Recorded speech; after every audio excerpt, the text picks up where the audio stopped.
Hey, welcome to the second personality lecture. Today we're going to talk about trait theories of personality. Before we start, if you haven't done the Big Five handout that was part of your discussion questions, do it now.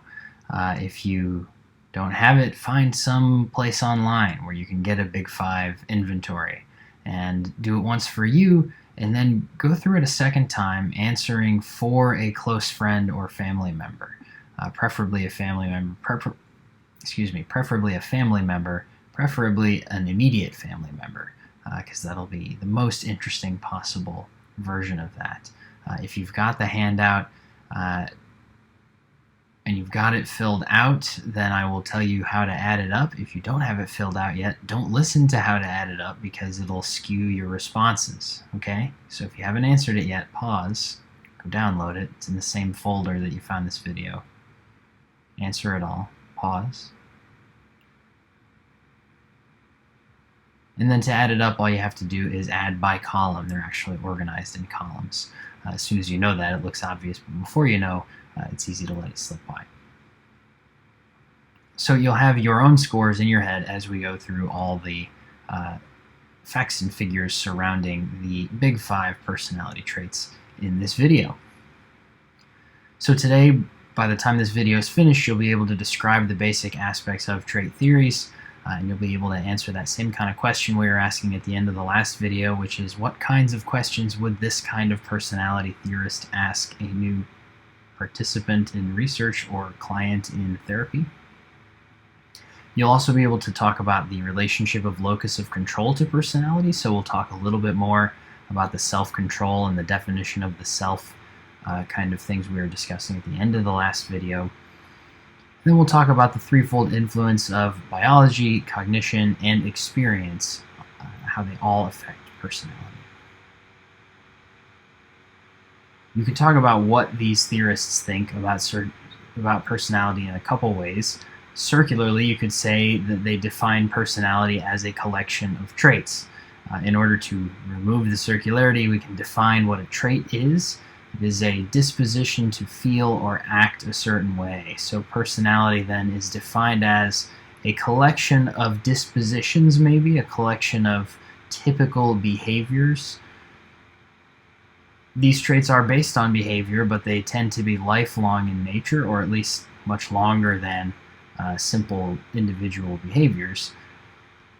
And they use a lot of the same kind of measures that we've talked about already, including mostly self-report measures. But there's an interesting additional type of report we've not discussed yet that other personality tests use as well, and that's called peer reports, which is the kind I encourage you to do when I encourage you to do a second Big Five inventory for a close friend or family member. Usually there's pretty good correspondence between people's self-reports and peer reports about them. So rather than doing what the other personality theories do, like trying to figure out the origin of some subconscious representation of a behavior as a result of a childhood experience, or figure out how different the person is from their idealized self, this method of studying personality only seeks to describe the behavior itself. They're keeping it nice and simple. Why bother figuring out where it came from or where it's going? Let's see if we can figure out how this person typically behaves. So how do you figure out what that is? The answer is easy. You ask lots and lots of questions about how people might behave in particular situations, and then you do a statistical analysis called factor analysis. We may have talked about that in a previous video, but if we haven't, I will oversimplify to say that it takes many, many pieces of information and kind of squishes them together into one single outcome. Think about for a second whether you've heard of a personality inventory like this. Chances are pretty good you may have taken one at some point or another. A lot of the BuzzFeed personality quizzes that were popular a few years before I'm recording this, so maybe already an outdated reference, were kind of trait theory type personality inventories. Probably one of the more famous ones is the Myers-Briggs type indicator, the MBTI. And I'll invite you to go to the video that is listed on this screen from Vox Media And then come on back to this for my breakdown of that video, which is sort of what the rest of this slide is. So this is your moment to pause and go there before you come back. So as they really clearly and nicely lay out in the video, the Myers-Briggs test has a couple of major issues with it. The first, and to me biggest, is reliability. You can take the Myers-Briggs test one day and take it again a week later and get a very different score. And that is a major issue in psychological measurement. If you don't come out with the same score on one day versus another, then the measure isn't doing a very good job of capturing who you are and what you might typically do in a situation with any kind of longevity. They're only sort of capturing how you feel in that moment, that day. There's also a kind of horoscope-style nature to the answers you get from a Myers-Briggs type indicator output. It'll tell you things like you're mostly outgoing, but sometimes like to keep to yourself. And if you've ever read that in a horoscope, you've probably gone, yeah, that is true about me. And the reason that is because it's true about everybody. And in psychology, we call that problem construct validity, which we've talked about in a previous video. It is lacking in construct validity.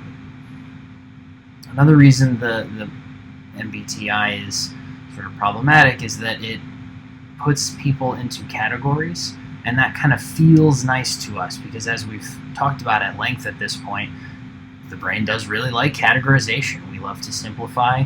We love to turn things more efficient, and that's the feeling you get when you get an MBTI result. It tells you which categories you fit in and helps you sort of feel like you've simplified yourself, even, which feels really nice. But that's part of the problem that feeds into the reliability issues. To just put somebody in a category is not a very accurate and isn't a very clear measurement of who they are from day to day. And because of this, it has problems also with predictive validity, meaning that it doesn't predict what it intends to. It predicts job preference somewhat, but it does not do a good job at all in predicting job satisfaction or job success. And so when people are given an MBTI when they start a new job, it's supposed to help the manager identify which job they would be good at, which job they would succeed at, and it doesn't do that, unfortunately. It tells them maybe what job that person might prefer. And so there's maybe some utility to that, but long-term doesn't predict satisfaction or success.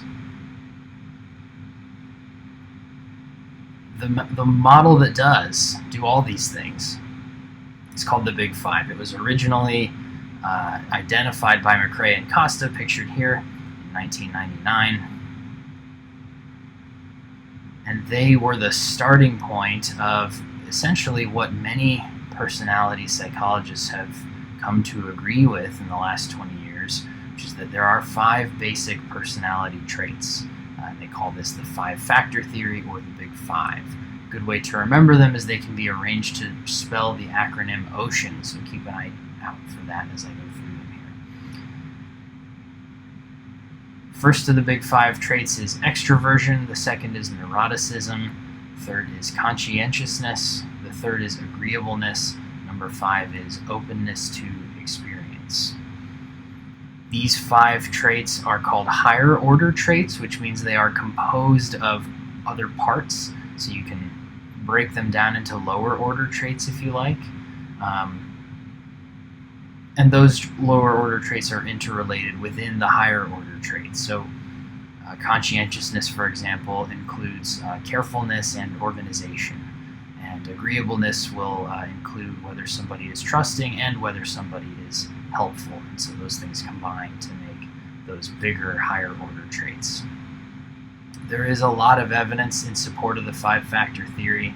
It emerges across cultures. It emerges among adults and children. It emerges when you give people vastly different questionnaires, and no matter what you do, basically, in any of those kinds of questionnaires or with any kind of person, 5 traits seem to sort of come out the other end of the factor analysis almost no matter what you do, meaning that it is very much unlike the Myers-Briggs type indicator, extremely reliable. Let's define all these in the ocean order. Here we go. Number 1, openness to experience. So rather than define, actually, I'll tell you what people who score high and low in each tend to act like. So people who score high in openness to experience are typically described by others as imaginative, curious. They like variety. They're interested in intellectual and artistic pursuits. Where people who score low in openness to experience are described as down-to-earth, conventional. They like routine, not intellectually oriented. People who score high in conscientiousness are organized, planful, careful, thorough. People who score low are disorganized, careless, inefficient, and sometimes undependable. It's maybe the first of these that's negatively valenced. So keep in mind that you can score high and low in each of these things, and it is not a value judgment about you as a person. People who score high in extroversion are described as talkative, sociable. They have high energy. They can be quite assertive. People who score low in extroversion are described as quiet, solitary, having low energy, and being reserved. Now, one way that this differs from Myers-Briggs is that you can score high or low or in the middle on extroversion, whereas Myers-Briggs draws a line down the middle and considers you to either be an extrovert or an introvert. And to describe most people as one or the other all the time is probably not accurate. It's a big part of the reason that this test is reliable while that test is not. This one allows for more nuance in its answer. Next is agreeableness. People who score high in agreeableness are usually described as warm-hearted, kind, trusting, compassionate. And people who score low tend to be argumentative, sometimes suspicious, and potentially unsympathetic. People who score high in the last trait, neuroticism, are described as emotional, anxious, self-pitying, sometimes self-conscious. People who score low are described as unemotional and calm, even-tempered, self-satisfied, comfortable with themselves. Here are averages for women and men across these 5 different traits. Now the way to read your own score is to compare it to these averages, so you can get an idea of where you are in comparison to the mean within your gender and how far outside the mean you sit, if in fact you do. And you can compare your personality to the average, you can compare the other person you rated to the average, and now you might be curious to compare yourself to your relative or to your friend. And I asked you to particularly choose a relative because I want you to think about how similar you are to that person. And whether you think that's interesting at all is the next question we want to tackle, and that is, how biologically determined is this? Are you pretty much bound to have a similar personality to your parent or your sibling? Because if it turns out that most people are quite similar to their immediate relatives in personality, we could come to a reasonable conclusion that some part of it might be heritable. One of the earliest studies to document that heritability looked at 800 pairs of twins to see whether they had similar personalities or not, and they found that across a wide variety of the big five and many of the subtraits, monozygotic twins were much more similar than dizygotic twins. So that means identical twins were more similar than fraternal twins. In other words, the twins that were more genetically similar, in fact the ones that were genetically identical, were also more similar in their personalities than the ones that were not genetically identical. And so that gives us a really nice piece of evidence, right? Because all these twins were raised as in the same environment as their other twins. So whatever environmental determinants of personality are somewhat controlled for in this situation, thus meaning that any of the difference between the 2 pair types is going to be due to their differences in biology. And what they ended up finding was that this genetic influence, this biological difference, accounts for approximately half of the variation between people in personality traits. And they actually tested in this study many, many different personality tests, but this included the big 5, looked a little something like this. So we've got the trait on the bottom, the big 5 there, ocean. Monozygotic twins shown in green, dizygotic twins in red, and the correlation between their pairs on the y-axis. So the monozygotic twins are much more alike in neuroticism, extroversion, and openness, and a little bit more alike in agreeableness and conscientiousness than the dizygotic twins. And interestingly, even beyond that, identical twins tend to become more alike as they grow older, and siblings and dizygotic twins do not. They stay just about as alike or as different. So there's another indication there of possible biological determinants of personality.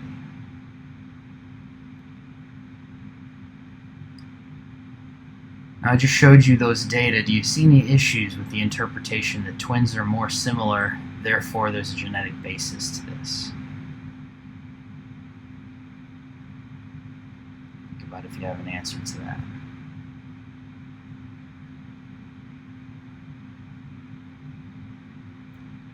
For one thing, if identical twins are treated more similarly than other siblings, that might explain their differences in personality. But actually there was a study at the University of Minnesota that looked at twins raised apart, found that they were often as similar as twins raised together. So that provides a pretty nice counter argument, but it also sort of takes us to the question of why might it be the case that, as they found in that University of Minnesota study, some twins raised apart are even more similar than twins raised together. Why on earth would that be the case? Well, maybe parents strive to bring out individual strengths in their identical twins. They strive to encourage each kid to find their individuality. And so the parenting style fosters differences rather than similarities. I'm sort of hypothesizing here. Either of these things could be true and remain yet to be tested. But you would think that since the effects of that kind of parenting would diminish over time, that the correlation between personality traits might be stronger for older twins, as I just said on the last slide, is the case. So more evidence in favor of my ending theory here that parents with identical twins push them to become more individual. What we're getting at here, though, is the central question of what shapes personality. So personality, we know, is definitely shaped by biology. I think I've made that point. It's also shaped by experience, usually through mechanisms of learning, in fact, especially when we're children. And learning takes three forms, right? See if you can remember what those three forms are. Pause the video. What are those three forms of learning? Classical conditioning, operant conditioning, observational learning. Should be the three that you came up with there. It's also true that your interpretation of your experience is critical. Your cognitive appraisal of what's going on around you affects and changes your understanding and your emotional reaction to, and thus, reaction to that experience, and thus your personality over time. When you give a group of people the exact same learning contingencies, that is, the exact same schedule of rewards or punishments, everybody responds a little bit differently. It's not the case that you can give every single person $10 and it will affect them all in the exact same way.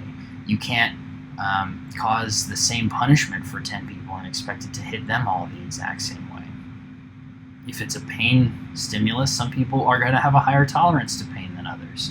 If it's a money-based stimulus, some people are going to have a higher tolerance to losing money than others, and so on.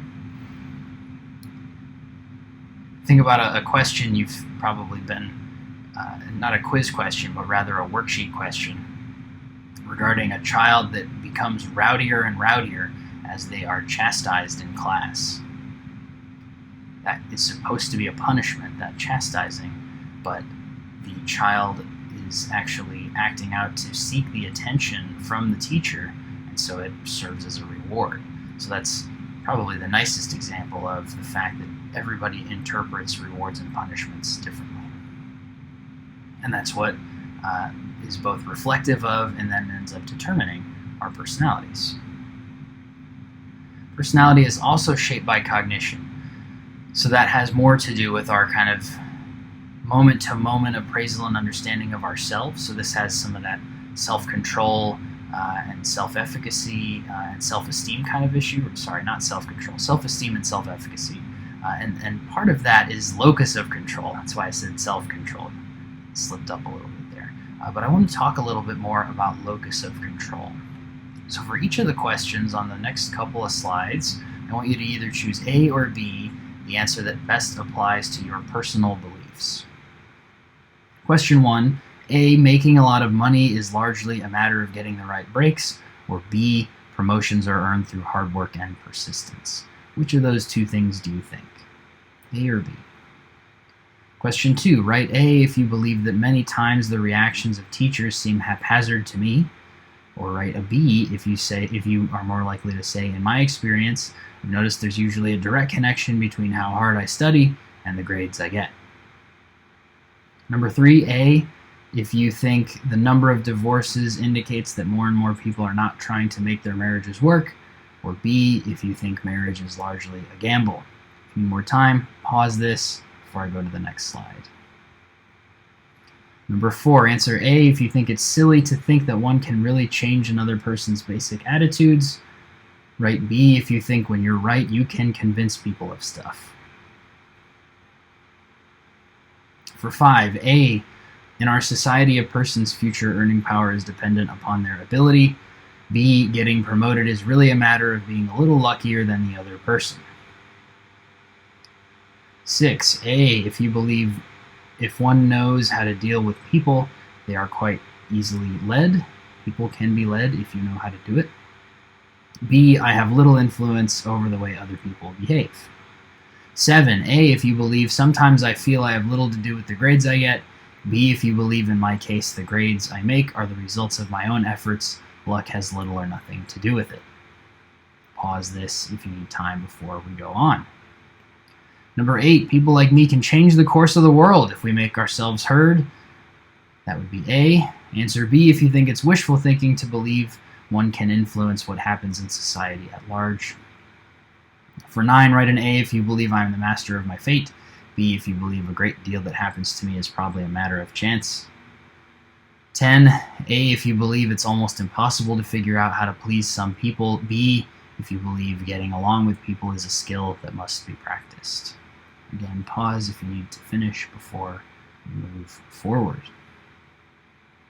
Now you've got to pause this probably and score your results. Give a point for each response of yours that matches the answer on the sort of top middle of the slide here.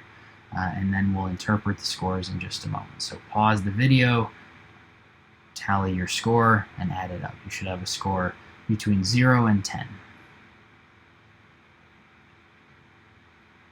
So the closer toward 10 you score, the higher your external locus of control. So you typically think that your successes and failures are due to luck, fate, or some other circumstances beyond your personal control. The closer to 0 you score, the higher your internal locus of control. It means that you think you're responsible for your successes and failures. Now I wanted you to do this to compare it to self-efficacy and to give you something to think about. So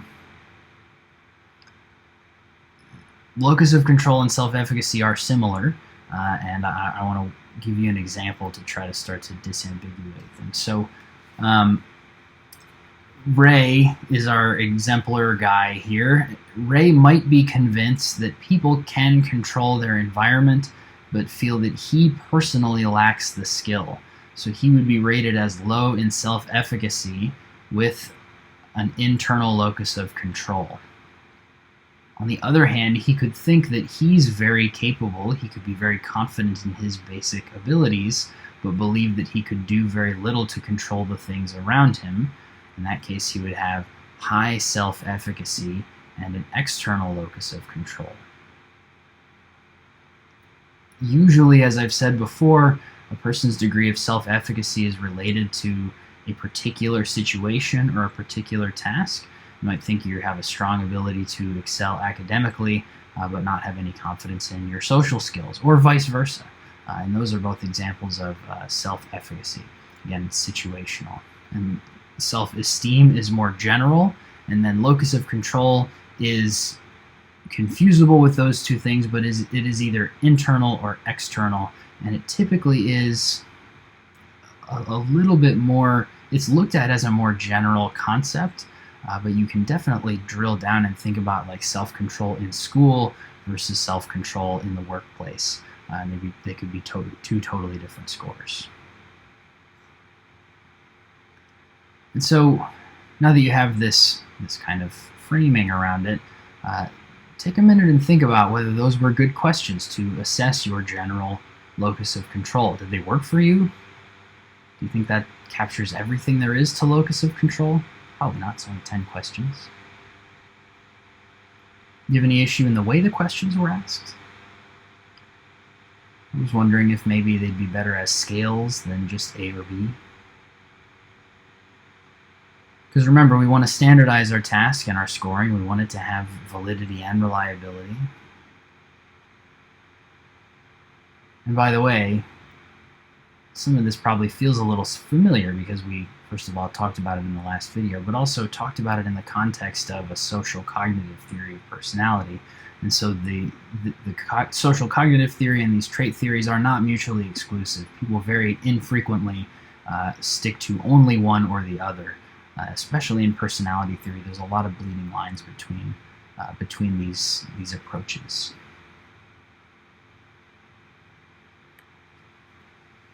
We talked a little last time about the self-serving bias and self-handicapping. I won't say too much more about these at this point. You'll remember that we tend to see ourselves as a little bit above average. We see our chances for success overly optimistically. We have excuses ready for failure. Some people, for example, might deliberately party the night before a big job interview to sort of establish an excuse for themselves. You might find yourself avoiding studying before an important exam, and the reason for that could be to produce an excuse because of the fear of failure.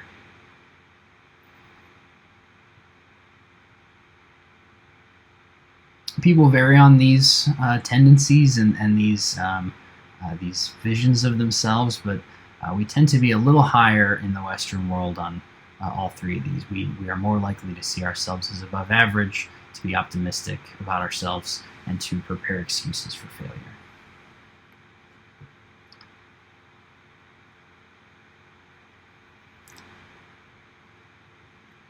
If you're curious for a final kind of more wavy gravy personality inventory, you could have a look at this set of descriptors and rate yourself on a scale of 1 to 10 for each of these arrows, each of these points here. So rate yourself on 1 to 10. How pioneering, enthusiastic, and courageous are you? And then another 1 to 10 rating. The description, stable, stubborn, and well-organized, is applicable to me or is not applicable to me. 10 being most like you, 1 being not like you at all. So pause this and do that if you like. I like that example because you probably found yourself rating many of those closer to 10 than to 1. And the reason for that is that we tend to believe descriptions given to us if they're vague enough to be applicable. This is called the Barnum effect in psychology, like P.T. Barnum. The reason for that is that this is sort of how astrology and these kinds of general, those guesses about people, those carnival games, those kinds of things were developed. Because if you give somebody a single descriptor, or if you give somebody a vague description, they're pretty likely to agree with it, and that is even stronger, that likelihood, when those descriptions are positive. So this is a problem in sort of armchair development of personality theories and personality tests, not an issue in psychology because we know these things and know how to avoid them. To wrap this all up, today we talked about what are trait theories of personality. See if you can answer that for yourself right now. If you were a trait theorist, what would you ask a new client or a new participant when they walked into your office? How's locus of control related to personality? We didn't quite get to that specifically in this video, so I encourage you to try to find that answer on your own. Try to figure out how you think those things might be related. Next, how do we know that biology, cognition, and experience all influence personality. And then we also worked on the actual Big Five today and that acronym OCEAN. Write yourself a final note if you like. Consider answering that question of how locus of control is related to personality. And I continue to encourage you to think of and try to decide whether your Big Five score matches how you think of yourself. And if it does, great. Why? If it doesn't, also great. Why not?